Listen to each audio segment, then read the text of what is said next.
দুটো জনসভা নিয়ে আজ কথা বলবো। একটা সমাবেশ ঢাকায় হয়েছে, আরেকটা সমাবেশ কক্সবাজারে হয়েছে, কিন্তু চকরিয়া হতে পারেনি। ঘটনাটা চকরিয়াতে ঘটেছে। ঢাকার সমাবেশটা জামাতে ইসলাম করেছে। বাংলাদেশ জামাতে ইসলামের এই সমাবেশকে নিয়ে গত কয়েকদিন ধরে কিন্তু নানা ধরনের আলোচনা চলছিল। জামাতকে রেলওয়ে কর্তৃপক্ষ কয়েকটা বগি দিয়েছিল, বিশেষ বগি, সেগুলো নিয়ে কথা হয়েছিল যে জামাতকে কেন বগি দেওয়া হলো। পরে অবশ্য রেল বিভাগ একটা ব্যাখ্যা দিয়েছে। তারা বলেছে জামাতকে এটা দেওয়া হয়েছে বাণিজ্যিক ভিত্তিতে। জামাত এটার ভাড়া পরিশোধ করেছে এবং রেল বিভাগ মনে করেছে যেহেতু ছুটির দিনে এমনিতে লোকজন কম হয় এই ট্রেনে, তাহলে ট্রেনে যদি দুটো বগি ফুল থাকে অসুবিধাটা কি? আবার বিপরীত দিকে রেল বিভাগ থেকে এটাও বলা হয়েছে যদি আমরা এই ট্রেনের বগি দুটো ওদের কাছে ভাড়া না দিতাম তাহলে হয়তো অনেক লোক মিটিংয়ে আসার জন্য হয়তো বিনা টিকিটে চলে আসতো। কাজে আমাদের লাভ হয়েছে বাণিজ্যিকভাবে। এটা খুব ভালো একটা বক্তব্য এবং খুব ভালো একটা উদাহরণ। আমি আশা করব এই উদাহরণটা যেন এখানে থেমে না থাকে। অর্থাৎ আগামীতে যখন কোনো পলিটিক্যাল পার্টি অথবা অন্য কোনো পার্টি যদি এইভাবে বাণিজ্যিক কারণে বাণিজ্যিকভাবে তাদেরকে টাকা পরিশোধ করে, তারা যেন তাদেরকেও এরকম বগি সরবরাহ করে, এটাই প্রত্যাশা করব। যদি আগামীতে এই ধরনের উদাহরণ আমরা দেখতে না পাই তাহলে বুঝবো এটা ছিল কোনো লজিক না, এটা ছিল একটা অজুহাত, জাস্ট জামাতকে দেওয়াটাকে জাস্টিফাই করা একটা অজুহাত। কি হবে আমরা খুব শিগগিরই দেখতে পারবো।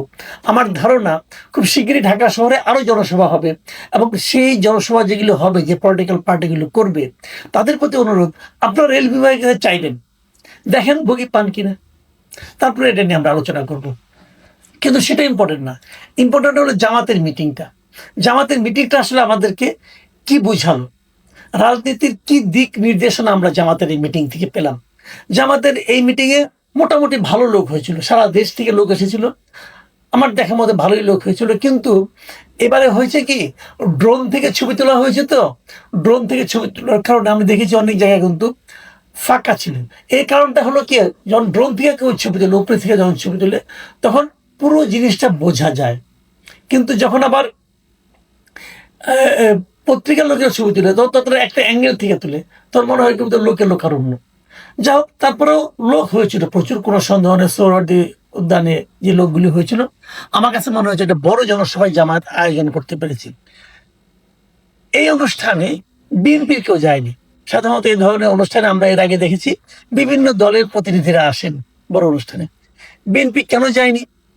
কিন্তু সেখানে এনসিপি সার্জিস আলম গিয়েছিলেন, সেখানে গণ অধিকার পরিষদের নূর গিয়েছিলেন, এনসিপি নূর এরা গেলেন, কিন্তু বিএনপি কেন গেলেন না?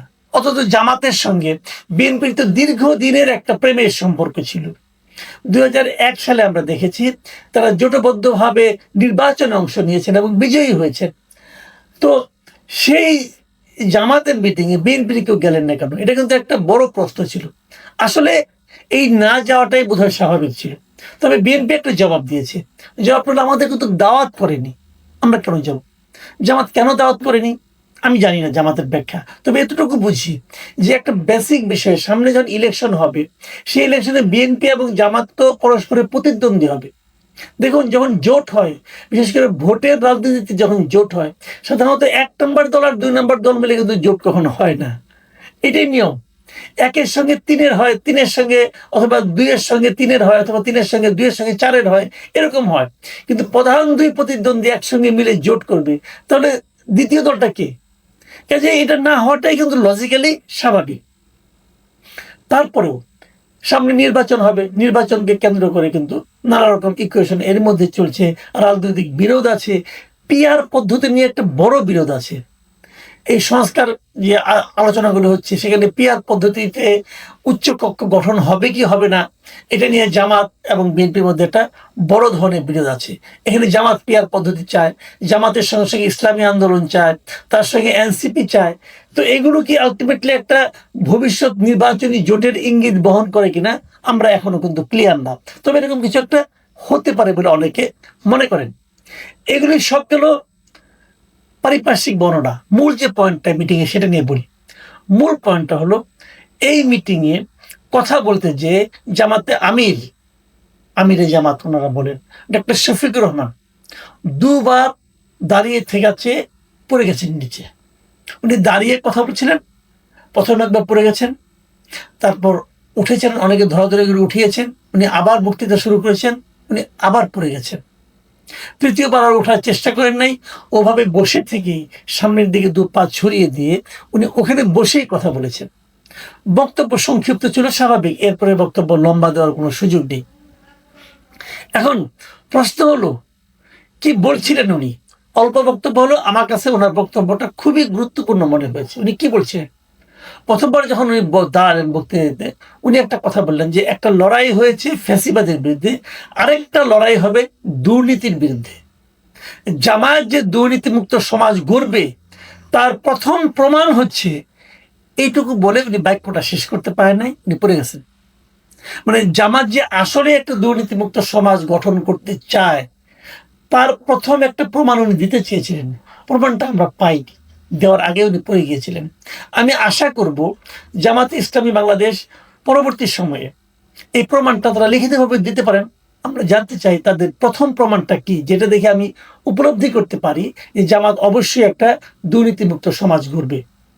আবার যিনি যখন দ্বিতীয়বার উঠলেন, দ্বিতীয়বার উঠে কিন্তু আবার বললেন যে দুর্নীতিমুক্ত বাংলাদেশ আমরা সবাইকে নিয়ে গড়ব। আমরা কথা দিচ্ছি আল্লাহর মেহেরবানি ও জনগণের ভালোবাসা নিয়ে জামাত যদি সরকার গঠন করে, তাহলে এইটুকু বলে বাক্যটা শেষ করতে পারেন নাই, উনি আবার পড়ে গেছেন। এবং দ্বিতীয়বার পরপর ডাক্তাররা দেখলাম ছোটাছুটি করলেন, অনেকে দেখলাম ওনার ব্লাড প্রেশার চেক করছেন, অনেকে দেখলাম হাত থেকে আঙ্গুল থেকে রক্ত নিলেন, নিয়ে হয়তো ডায়াবেটিস চেক করছেন, এরকম অনেক কিছু হতে থাকলো। তারপর উনি যখন বসে থাকলেন, বসে বসে উনি আরো অনেক কথা বললেন। সেগুলোর মধ্যে মূল কথাটা কি? মূল কথাটা হলো, জামাত যদি এমপি হতে পারে, সরকারে যেতে পারে, তাহলে উনি আগামী দিনে কোনো এমপি মন্ত্রীগুলো সরকারি প্লট গ্রহণ করবে না, কোনো এমপি মন্ত্রী কোনো ট্যাক্সবিহীন গাড়ি চড়বে না, কোনো এমপি ও মন্ত্রী তাদের নিজেরা টাকা চালাচালি করবে না।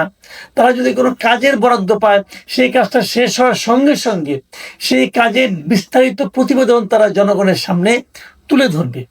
এবং উনি বললেন, চাঁদা আমরা নেব না, দুর্নীতি আমরা করব না, চাঁদা আমরা নিতে দেব না, দুর্নীতি সহ্য করব না। কথাগুলি আমার কাছে ভালো লেগেছে। আমি মনে করি এই মুহূর্তে দুর্নীতিটা হলো বাংলাদেশের অন্যতম বড় একটা সমস্যা। যারা এই সরকারে যায় তাদের প্রথম কাজ হলো আজান দিয়ে দুর্নীতি শুরু করেন। তো সেই দুর্নীতির হাত থেকে আমরা আসলে মুক্তি চাই। এই যে কথাগুলি জামাতের নেতারা বলেছেন, এই কথাগুলো কি এই ভঙ্গিতে বিএনপির কেউ বলবেন? যদি বিএনপি আগামীতে সমাবেশ করেন, তাদের কাছে আমার আহ্বান থাকবে, আপনারা এসে বলুন যে আপনারাও কোনো দুর্নীতি করবেন না, দুর্নীতি করতে দেবেন না। আর এখানে, কারণ এটা বিএনপির জন্য আমার মনে হয় কতটা সহজ হবে আমি জানি না, কারণ এরই মধ্যে ক্ষমতায় যাওয়ার আগেই দেশের প্রত্যন্ত অঞ্চলে কিন্তু আমরা দেখেছি যে বিএনপির লোকজন দুর্নীতিতে জড়িয়ে গেছে, তাদেরকে বিএনপি কন্ট্রোল করতে পারেনি। কিছুগুলো যেগুলো জেনেছে, যেগুলো মিডিয়ায় এসেছে, যেগুলো হইচই হয়েছে, তাদেরকে আপনারা বহিষ্কার করেছেন, কিন্তু যেগুলো মিডিয়ায় আসেনি তারা অবাধে চালিয়ে যাচ্ছে। এটা আপনাদের রাজনৈতিক একটা ব্যর্থতা, দলীয় একটা ব্যর্থতা। কেন পারেননি আপনারা জানেন, আর আপনাদের নেতৃত্বের ব্যর্থতা বলে আমি মনে করি। জামাত যেটা বললো তারা দুর্নীতি করবে না, তারা কি অলরেডি কোথাও কোথাও দুর্নীতি শুরু করেনি? করেছে কিনা এই বিষয়টা নিয়ে আমি আমার দর্শকদের অনুরোধ করব, আপনারা যদি কোথাও পেয়ে থাকেন যে জামাতের লোকজন দুর্নীতি করছে, প্লিজ আমাদেরকে জানান। সেগুলো নিয়ে আমরা আলাপ করবো, জামাতের নেতৃবৃন্দকে জানাবো। আপনারা যে দুর্নীতিমুক্ত দেশ গড়তে চান, আপনাদের লোকজন তো অলরেডি শুরু করে দিয়েছে। জামাতের এই মিটিং এর পাশাপাশি চকরিয়া একটা ঘটনা ঘটছে, কক্সবাজারের চকরিয়া। কক্সবাজারে এনসিপি মিটিং করতে গিয়েছিল দুদিন আগে। আপনারা জানেন এই এনসিপি গোপালগঞ্জে যে কি একটা ঝামেলা পাকিয়েছিল, ওনারা পাকিয়েছেন অথবা ওনাদের কেন্দ্র করে অন্য কেউ পাকিয়েছে, যাই হোক করেছে। আমি নিজে সেখানে বলেছিলাম এর পেছনে মূল কারণ হলো উস্কানিমূলক বক্তব্য। কেন দিবেন? আপনি আবার রাজনীতির কথা বলেন, ব্যক্তিকে ধরে ব্যক্তির চরিত্র হনন করে বক্তব্য দেওয়াটা কোনো সুস্থতার প্রয়োজন বলে আমি মনে করি না। আপনাকে বাইরে থেকে যে বলতে হবে কেন যে এই লোকটা খারাপ? এটা তো ওইখানে লোক জানে। ঠিক সেই একই কাজ এবার তারা করেছেন কক্সবাজারে। কক্সবাজারের যে এই এনসিপির মুখ্য সমন্বয়ক নাসিরউদ্দিন পাটোয়ারি, তিনি কি বলেছেন আমি ওনার কথা হুবহু পড়ে শোনাই আপনাদেরকে। তিনি বলেছেন, আগে নারায়ণগঞ্জে বিখ্যাত গডফাদার শামীম ওসমান ছিল, এখন শুনছি কক্সবাজারের নব্য গডফাদার শিলং থেকে এসেছে। ঘের দখল করেছে, মানুষের জায়গা জমি দখল করছে, চাঁদাবাজি দখল করছে, আবার নাকি সে সংস্কারও বুঝে না। নাম না বললাম, কক্সবাজারের জনতা এ ধরনের সংস্কার বিরোধী যে পিয়ার বোঝে না, রাজপথে তাদেরকে দেখিয়ে দেবে ইনশাল্লাহ। এটা নাম বলার দরকার নেই ভাই, এটা সবাই জানে আপনি কার কথা বলেছেন। এটা যে সালাউদ্দিন আহমেদের কথা বলেছেন এটা সবাই জানে, কারণ সালাউদ্দিন আহমেদ দীর্ঘদিন এই গুম হওয়ার সময় আওয়ামী লীগ আমলে উনি শিলংয়ে অবস্থান করছিলেন, শিলং থেকে আসতে পারছিলেন বলে বলা হচ্ছিল। যাই হোক, এর ফলটা কি হলো? এর ফলটা হলো চকরিয়ায় তাদের যে সভাটা হওয়ার কথা ছিল, সেই সভা মঞ্চ বিএনপির বিক্ষুব্ধ লোকজন যে ভেঙে দিয়েছে। ভাই আপনি এভাবে যদি কোনো ব্যক্তিকে আক্রমণ করেন, এটা মানুষ ভালোভাবে নেয় না। যদি সালাউদ্দিন আহমেদ চাঁদাবাজ হয়ে থাকেন, যদি সালাউদ্দিন আহমেদ ঘের দখল করে থাকেন, যদি সালাউদ্দিন আহমেদ গডফাদার হয়ে থাকেন, সে তো তাকে নাম বলার দরকার নেই, ওখানকার লোকজনই সব জান। আপনি ওভাবে বলেন আপনার গডফাদারের বিরুদ্ধে রাজনীতি করছেন, এটা বললেই তো হয়ে যায়। কিন্তু নাম ধরে উচ্চারণ করার দরকারটা কোথায়? যখন নাম ধরে উচ্চারণ করেন তখন এই গডফাদার যদি ধরে নিলাম উনি গডফাদার, তো গডফাদার কি একা একা গডফাদারগিরি করে এটা গিয়ে? তার সঙ্গে লোক আছে না, ওখানকার স্থানীয় লোকজন আছে না, এরা সবাই কি গডফাদারের অনুচর নাকি তারা বিএনপিকে ভালোবাসে? দুটোই হতে পারে। তারা তো মিছিল করে যে চকরিয়া আপনার মঞ্চ ভেঙে দিল, আপনিও তো পালিয়ে আসলেন, আপনি চকরিয়া যেতেই পারলেন না, লাভটা কি? এখান থেকে না আমার মনে একটা সন্দেহ আসে। সন্দেহটা কি, এরা কি ইন্টেনশনালি সব জায়গায় যায় একটা করে গন্ডগোল পাকাতে? কেন যায়? এই গন্ডগোল পাকিয়ে তাদের লাভ কি? একবার আওয়ামী লীগের বিরুদ্ধে বলে, একবার আওয়ামী লীগের নেতার বিরুদ্ধে বলে, একবার বিএনপির বিরুদ্ধে বলে, বিএনপি নেতার বিরুদ্ধে বলে। এবং মাঝখানে এই নাসিরুদ্দিন পাটোয়ারি একবার বলেছিলেন যে উনি হিসাব করে দেখেছেন যে বিএনপি নাকি 50 থেকে 100টা আসন পাবে আর ওনারা নাকি 200-র উপরে পাবে। এই ভদ্রলোক বলেছিল। তাকে আপনি তো বলবেন তার মাথা ঠিক নাই, এলোমেলো হয়ে গেছে, বলতে পারেন আপনি, কিন্তু আমি বলবো না। আমি বলবো না কারণ উনি তো এত বড় একটা দল এনসিপি, তার মুখ্য সমন্বয়ক, গুরুত্বপূর্ণ পদ, গুরুত্বপূর্ণ ব্যক্তি। তো গুরুত্বপূর্ণ ব্যক্তিদের কাছ থেকে আমরা কিন্তু আসলে গঠনমূলক বক্তব্য শুনতে চাই। আমি গতকালকে বলেছিলাম যে দেখেন, দেশটাকে বিভক্ত করার দায়িত্ব নিয়েন না, মানুষের মধ্যে ঐক্যবদ্ধ করার জন্য একটা প্রচেষ্টা করেন। উৎসারটনা করে, মানুষকে গালাগাল করে আমাদের দেশের মানুষের ভালোবাসা অর্জন করা যায় না। এই দেশের মানুষ বেসিক্যালি মিলেমিশে থাকতে চায়। সেই ধরনের কাজ করুন। মাস্তানি করে, মানুষকে তুচ্ছ তাচ্ছিল্য করে, যেটা নাকি আওয়ামী লীগের আমরা অনেক মন্ত্রীরা করতো, হাসান মাহমুদ, ওবায়দুল কাদের এরা করতো। মানুষ এটা পছন্দ করে না। যদি মানুষের ভালোবাসা অর্জন করতে না পারেন তাহলে বেশি দূর যেতে পারবেন না ভাই, এই দৌড় খেয়ে পালাইতে হবে সব জায়গা থেকে। আমি একটা কথা বলে এখানে শেষ করি জামাতের মিটিং সম্পর্কে। জামাতের মিটিংয়ে জামাতের আমিরের এই যে পড়ে যাওয়ার ঘটনাটা, এটা নিয়ে দেখলাম সোশ্যাল মিডিয়ায় অনেকে নানা ধরনের ট্রল করেছেন, অনেকে বলেছেন এটা নাকি অভিনয় ছিল। আমি তাদের জন্য এটা বলবো, ভাই দেখেন উনি একজন বয়স্ক লোক, আজকের আবহাওয়াটা দেখেন প্রচন্ড গরম ছিল, এর মধ্যে একজন মানুষ পড়ে যেতেই পারে। এটাকে এইভাবে ব্যাখ্যা করেন না। যারা এইভাবে ব্যাখ্যা করে এক ধরনের মানে আমোদ অনুভব করছেন, আমি এই আমোদটাকে সমর্থন করতে পারি না ভাই। মানবিকভাবে দেখা উচিত। আপনি সুস্থ সবল মানুষ, আপনিও কখন পড়ে যেতে পারেন। এটা অভিনয় হতে যাবে কেন? এটা অভিনয় করে না লাভ কি? যাই হোক, আমি আবারও বলছি, মানুষকে ইনসাল্ট করে কোনো লাভ নাই। কি সালাউদ্দিন সাহেব, কি জামায়াতের আমির, এদেরকে মানুষ হিসেবে বিচার করেন, মানবিক হন। তাদের ব্যাপারে সমালোচনা থাকতে পারে, সারাদিন সমালোচনা করেন, কোনো সমস্যা নাই। কিন্তু এই ট্রল করা, অমানবিক আচরণ করা এবং গালাগাল করা, এটা কোনো সুস্থতার পরিচয় বহন করে না।